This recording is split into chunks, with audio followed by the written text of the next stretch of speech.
Good morning everyone, welcome to this session. आज के session में हम इलेक्ट्रिकल सेकेंड ईयर डिप्लोमा के सब्जेक्ट बेसिक इलेक्ट्रॉनिक्स से स्पेशल डिवाइसेस में JFET के बारे में पढ़ेंगे। सेशन की आउटलाइंस कुछ इस प्रकार रहेंगी। पहले हम इसका कंस्ट्रक्शन देखेंगे, देन ऑपरेशन, नेक्स्ट कैरेक्टरिस्टिक्स और लास्ट में इसके इक्विवेलेंट सर्किट के बारे में हम स्टडी करेंगे। JFET का फुल फॉर्म होता है junction field effect transistor. J means junction, F मतलब फील्ड, E मतलब इफेक्ट और T मतलब ट्रांजिस्टर। तो जंक्शन फील्ड इफेक्ट ट्रांजिस्टर को आप शॉर्ट में बोलते हो JFET। ये एक प्रकार की 3 टर्मिनल यूनिपोलर सेमीकंडक्टर डिवाइस होती है। 3 टर्मिनल कौन कौन से हैं? सोर्स, गेट और ड्रेन। ये बीजेटी के एनालॉगस ही एक डिवाइस है, बीजेटी के समान ही है ये। वहां पे आपके 3 टर्मिनल होते थे, एमिटर, बेस और कलेक्टर। तो अब एमिटर की जगह पे हम यूज कर रहे हैं सोर्स, बेस की जगह है गेट और कलेक्टर की जगह है ड्रेन। ठीक है। नेक्स्ट हमने बोला है कि ये एक प्रकार की यूनिपोलर डिवाइस है। बीजेटी का फुल फॉर्म होता था बाईपोलर जंक्शन ट्रांजिस्टर। बाईपोलर मतलब उसमें करंट का कंडक्शन, करंट का फ्लो किस किस पर डिपेंड करता था? इलेक्ट्रॉन और होल्स दोनों पे। मेजॉरिटी और माइनॉरिटी कैरियर्स दोनों पे डिपेंड करता था। जैसे ये एक एनपीएन ट्रांजिस्टर मैं यहाँ पे ड्रॉ कर रही हूँ। अगर ये एनपीएन ट्रांजिस्टर है और इसके एमिटर जंक्शन पे, ये रहा आपका एमिटर वाला सेक्शन। ठीक है। इस एमिटर वाले सेक्शन में अगर मैं आपसे बात करूँ इस रीजन में कि मेजॉरिटी कैरियर्स क्या होंगे, जिनकी अधिकता है यहाँ पे, कौन होंगे? एन टाइप है तो इलेक्ट्रॉन्स। और अगर इलेक्ट्रॉन्स मेजॉरिटी कैरियर्स हैं तो ऑब्वियसली होल्स हो जाएंगे माइनॉरिटी कैरियर्स। तो बीजेटी में करंट मेजॉरिटी कैरियर्स और माइनॉरिटी कैरियर्स दोनों की वजह से मिलती थी।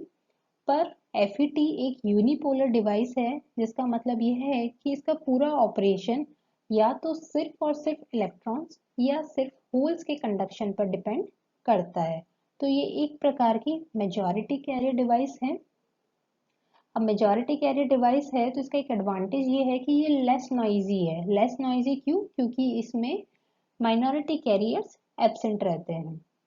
अगर आपने इलेक्ट्रॉन्स का कंडक्शन आप शो कर रहे हैं तो वो आपका हो गया एन चैनल, और ऐसे ही अगर होल्स का कंडक्शन हम बता रहे हैं तो वो हो गया आपका पी चैनल। इसको अभी हम देखेंगे। नेक्स्ट है कि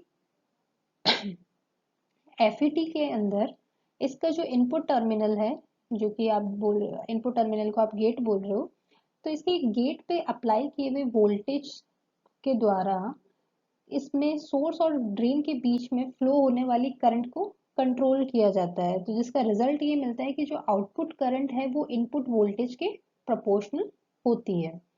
अब इस FET में इनपुट गेट वोल्टेज के द्वारा जनरेट किए हुए इलेक्ट्रिक फील्ड पर इसका पूरा ऑपरेशन डिपेंड करता है। इलेक्ट्रिक फील्ड से ही ये नाम आ रहा है इसका फील्ड इफेक्ट, इसलिए इसको आप बोलते हो फील्ड इफेक्ट ट्रांजिस्टर। अब जैसा कि हम देख रहे हैं कि इनपुट गेट वोल्टेज पर के द्वारा जनरेट किया गया इलेक्ट्रिक फील्ड पर इसका सारा ऑपरेशन डिपेंड करता है, तो इससे आप बोलते हो एक वोल्टेज कंट्रोल्ड डिवाइस। जैसे कि बीजेटी होती है आपकी एक करंट कंट्रोल डिवाइस, FET के लिए आप बोलोगे ये है एक वोल्टेज कंट्रोल डिवाइस। नेक्स्ट इसका एडवांटेज है कि इसका इनपुट इम्पिडेंस बहुत अधिक होता है, जबकि बीजेटी में ये आपको कंपैरेटिवली बहुत कम मिलता था। इनपुट इम्पिडेंस इसका मेगा ओम्स की रेंज में होता है, 10 की पावर 6 की रेंज में आपको इनपुट इम्पिडेंस प्राप्त होता है। FET को आप चॉपर के जैसे काम कर सकते हो, एक एक्सेलेंट चॉपर के जैसे ये FET आपका काम करता है। तो इस पूरी स्लाइड में हमें ये ध्यान रखना है इसका फुल फॉर्म, इसके 3 टर्मिनल कौन कौन से हैं। यूनिपोलर बोल रहे हैं तो उसका कारण ये हो गया कि इसमें टोटल ये एक मेजॉरिटी कैरी डिवाइस हो गई। ठीक है। और फील्ड इफेक्ट ये नाम कहाँ से आया, ये यहाँ हमने देखा। नेक्स्ट, ये एक वोल्टेज कंट्रोल डिवाइस है। कंस्ट्रक्शन देखने से पहले ये देखते हैं कि ये 2 प्रकार का होता है। FET हमारा 2 प्रकार का होता है। फर्स्ट, वैसे FET का फुल फॉर्म आपको पता चल गया, फील्ड इफेक्ट ट्रांजिस्टर। FET के दो टाइप होते हैं, JFET और MOSFET। तो JFET हम यहाँ पे पढ़ रहे हैं, JFET हो गया junction field effect transistor. FET का और दूसरा टाइप होता है इसका MOSFET, metal oxide semiconductor field effect transistor. ठीक है, तो यहाँ पे जो हमारा FET है या JFET, दोनों का आप कॉमनली यूज कर सकते हो। तो ये दो प्रकार का होता है, एक है N चैनल FET और दूसरा है P चैनल FET। ये डायग्राम देखिए, ये है N चैनल JFET का सिंबल डायग्राम। ठीक है, तीन टर्मिनल्स हमने यहाँ पे बना दिए, ड्रेन, गेट और सोर्स। गेट और सोर्स के बीच में जो वोल्टेज है उसको हम शो कर रहे हैं VGS, gate to source voltage. Drain से सोर्स के बीच में जो वोल्टेज है उसको आप डिनोट कर रहे हो VDS के द्वारा, drain to source voltage. Drain से सोर्स की तरफ जो करंट फ्लो हो रही है उसको हमने डिनोट किया है IDS, और ये है IGSS, गेट से जो करंट फ्लो हो रही है। सेम ऐसे ही P चैनल FET। अच्छा, दोनों में आपको डिफरेंस ध्यान रखना है, ये करंट के डायरेक्शन का।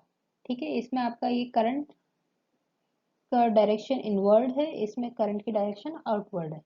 ठीक है, इन्हीं का जो इक्विवेलेंट डायग्राम है, जो एग्जैक्ट कंस्ट्रक्शन है, वो आप इस डायग्राम में देखो। ये तीनों टर्मिनल्स हमने यहाँ पे ड्रॉ कर दिया, ड्रेन, सोर्स और गेट। अब इसको कह रहे हैं हम, या तो ये N चैनल होता है या P चैनल होता है। तो ये चैनल जो इन दोनों के बीच में है, जो दो गेट्स के बीच में एरिया है, उसको आप बोलते हो चैनल। अगर हमने इसमें ये N टाइप का मटेरियल ऐड कर रखा है, तो ये हो गया आपका, ये एन टाइप का मटेरियल आपका एडेड है, मतलब ये पूरा आपका चैनल किससे बना हुआ है, एन टाइप का है, तो ये हो गया एन चैनल। यहाँ पे आप चैनल देखो, ये है पी टाइप का, तो इसको हो गया पी चैनल JFET।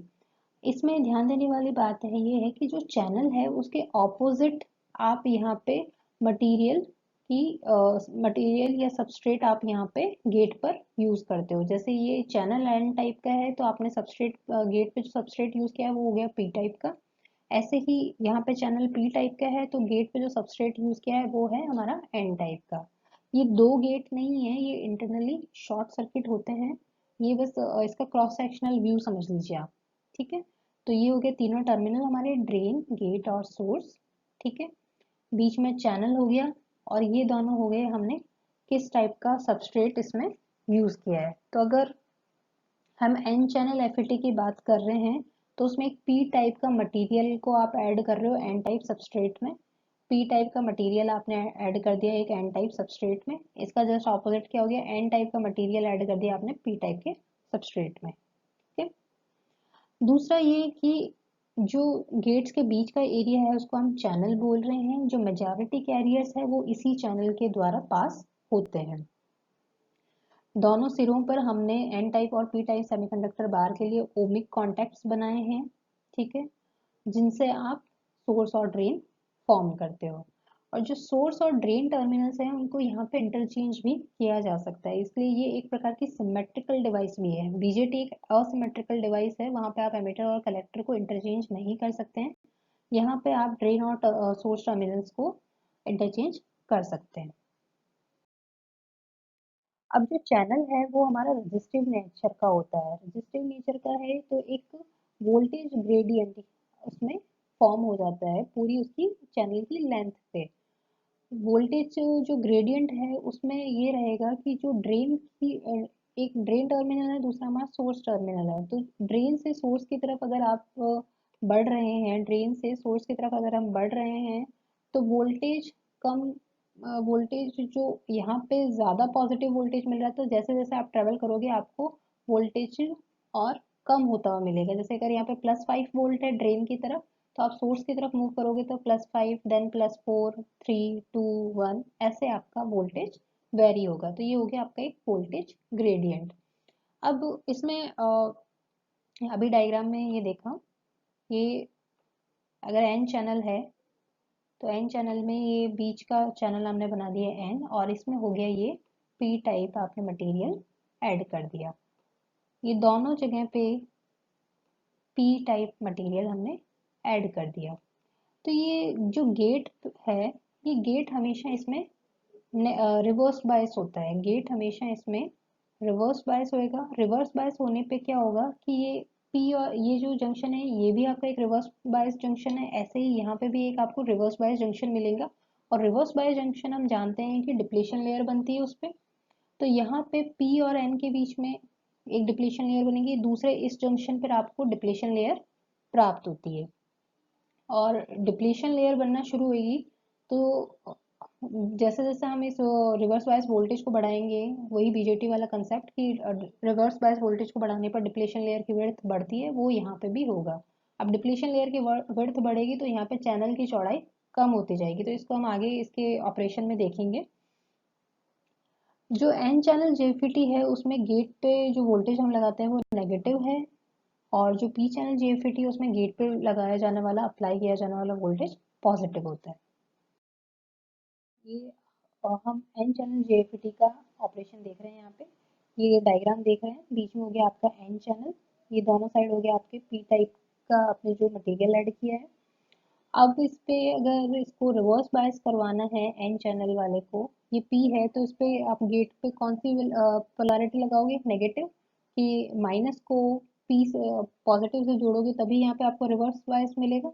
ऐसे ही ये आपका एन टाइप है, ठीक है, यहाँ पे आपने ये लगा रखा है प्लस, ठीक है, ताकि यहाँ से होने वाले इलेक्ट्रॉन्स को ये आकर्षित कर सके। तो अभी यहाँ पे देखिए कि इस वाले जंक्शन पे, पीएन जंक्शन पे भी ये भी रिवर्स बायस है और ये वाला जंक्शन भी आपका रिवर्स बायस है। तो ये जो ये लाइंस हमने दिखाई है ये हो गई आपकी डिप्लीशन लाइन, डिप्लीशन लेयर, ठीक है। तो यहाँ पे स्टार्ट करते हैं कि एन चैनल एफईटी के फैब्रिकेशन के लिए हम एक एन टाइप का सेमीकंडक्टर लेते हैं जिसमें हम पी टाइप का मटेरियल को डिफ्यूजन के द्वारा दोनों ऑपोजिट साइड पर बनाते हैं। इन दोनों साइड्स को आप एक सिंगल कनेक्शन के द्वारा गेट टर्मिनल पे जोड़ सकते हैं।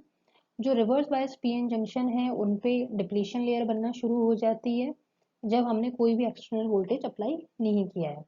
तो फर्स्ट केस जब हमने कोई भी एक्सटर्नल गेट पे कोई वोल्टेज अप्लाई नहीं किया है, Vg इक्वल्स टू 0 की कंडीशन है, और अगर थोड़ी सी मात्रा में VDS drain to source voltage अगर हम अप्लाई करते हैं बिटवीन ड्रेन एंड सोर्स, तो एक सैचुरेशन करंट फ्लो होती है इसमें, ठीक है। सिर्फ एक बहुत, ये IDSS से इसको हम डिनोट करते हैं, ये सैचुरेशन करंट फ्लो होगी ड्रेन टू सोर्स। और ये जो डिप्लीशन लेयर है ये सिर्फ और सिर्फ जंक्शंस के अराउंड अभी कन्फाइंड है। अब अगर हमने जो गेट वोल्टेज अभी तक जीरो था उस पर नेगेटिव वोल्टेज अप्लाई करते हैं, स्मॉल नेगेटिव वोल्टेज, तो जब स्मॉल नेगेटिव वोल्टेज अप्लाई करेंगे तो ये जो डिप्लीशन लेयर की विड्थ है ये बढ़ना स्टार्ट हो जाएगी, तो ये बढ़ने लगेगी। अगर डिप्लीशन लेयर की विड्थ बढ़ने लग जाएगी तो ये जो बीच का क्रॉस सेक्शनल एरिया है, ये जो चैनल है, ये चैनल आपको पास होने के लिए कम मिलेगा, ये विड्थ आपकी बढ़ रही है, ठीक है। तो पहले जहाँ ज़्यादा मात्रा में इलेक्ट्रॉन्स क्रॉस कर पा रहे थे, आप कंपैरेटिवली कम इलेक्ट्रॉन्स क्रॉस कर पाएंगे इसको, तो ये चैनल की विड्थ आपकी चेंज हो रही है।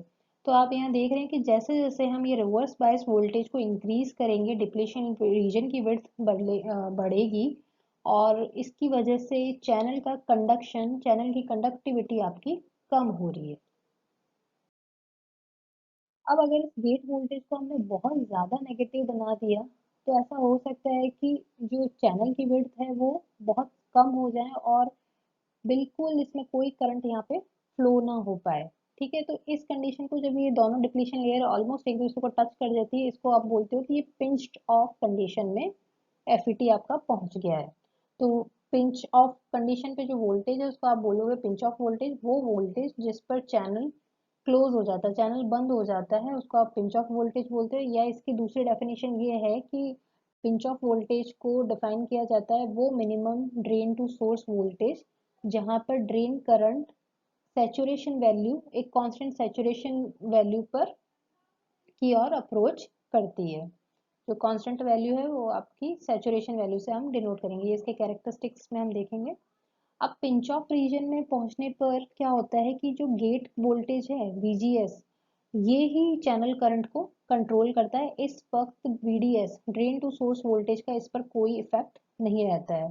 तो रिजल्ट ये होता है कि इस कंडीशन में आपका FET एक वोल्टेज कंट्रोल रजिस्टर या वोल्टेज वेरिएबल रजिस्टर के जैसे काम करता है, जिसका रेजिस्टेंस जीरो होगा जब VGS इक्वल टू जीरो है, और ये रेजिस्टेंस मैक्सिमम होगा जब गेट टू सोर्स वोल्टेज आपका नेगेटिव है उसको आप और बढ़ा रहे हो। नेक्स्ट है कैरेक्टरिस्टिक्स। अब दो टाइप के कैरेक्टरिस्टिक्स होते हैं इसमें। एक फर्स्ट है हमारा आउटपुट या उसको ड्रेन कैरेक्टरिस्टिक्स भी बोलते हैं, और दूसरा है ट्रांसफर कैरेक्टरिस्टिक्स। तो ये देखते हैं हम एन चैनल जेएफईटी के लिए ड्रेन कैरेक्टरिस्टिक्स।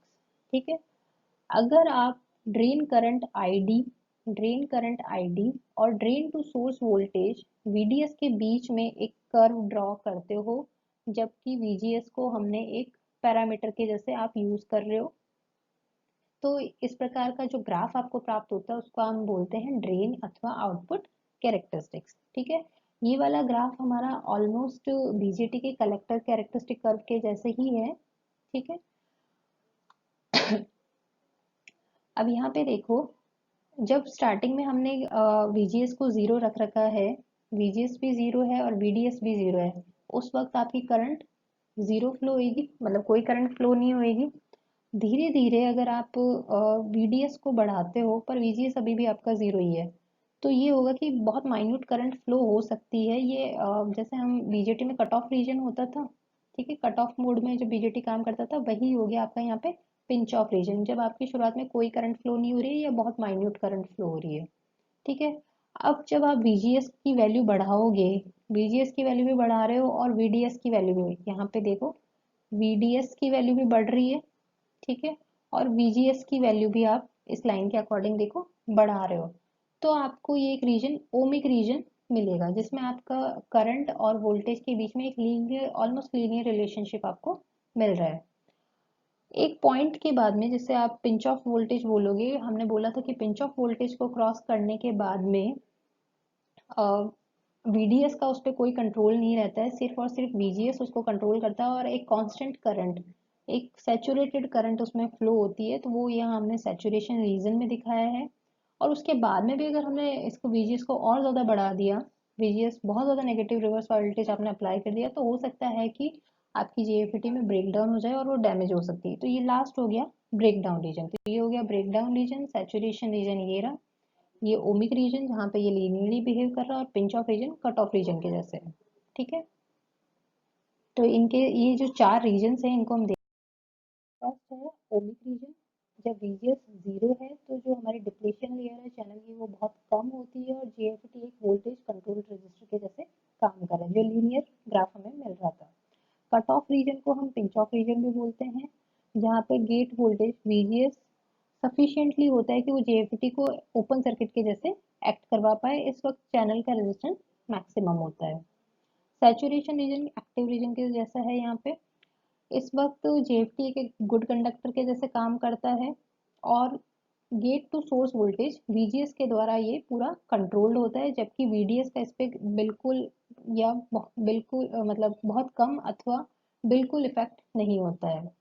ब्रेकडाउन रीजन में क्या होएगा कि जो ड्रेन टू सोर्स वोल्टेज है वो इतना ज़्यादा होगा कि जेएफईटी का रेजिस्टिव चैनल भी ब्रेक डाउन हो जाएगा और उसमें सडनली बहुत ज़्यादा करंट फ्लो होने लग जाएगी अनकंट्रोल्ड वे में, तो जेएफईटी आपका डैमेज हो सकता है।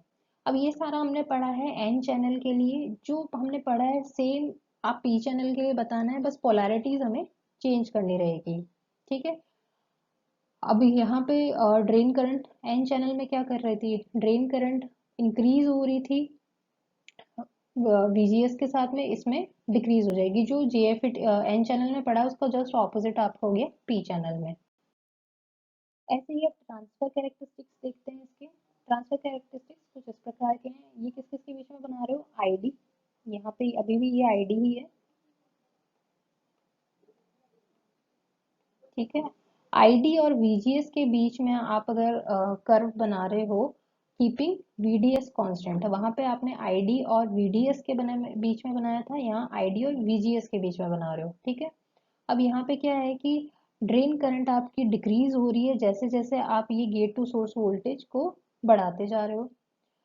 जब VGS जीरो है इस पॉइंट पर, जब VGS जीरो है तो ID बराबर आपको मिलता है IDSS, और जब ID जीरो है तो VGS को इक्वल्स टू VD या VGS cut off, VGS equals to VGS cut off. तो ये हो गया इसका ट्रांसफर कैरेक्टरिस्टिक। अगर यही आपको पी चैनल के लिए बनाना हो तो जो हमने नेगेटिव साइड में ग्राफ बनाया है ये एज इट इज आपको पॉजिटिव साइड में मिल जाएगा। इसकी मिरर इमेज आपको एक तरीके से पॉजिटिव साइड में मिल जाएगी। यहाँ मैं लिखना चाह रही हूँ कट ऑफ। ठीक है, ये हो गया VGS कट ऑफ।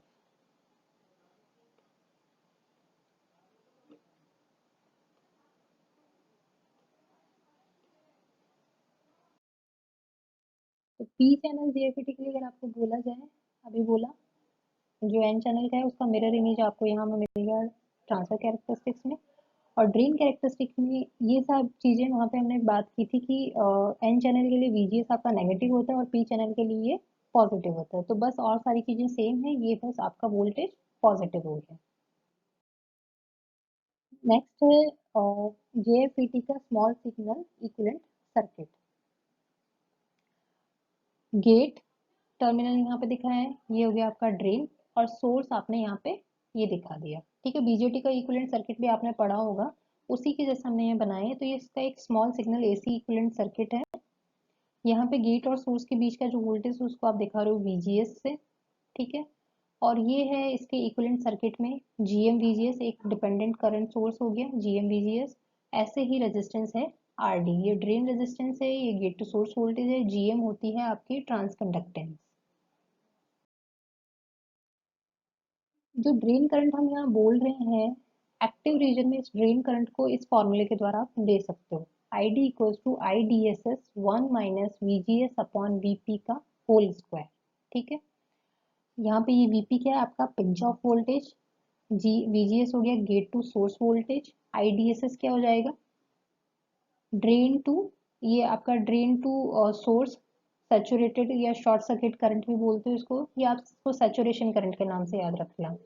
ठीक है, तो अगर इनमें से अगर IDSS दिया है और VGS और VP की वैल्यू पता है तो हम आराम से ID की वैल्यू कैलकुलेट कर सकते हैं।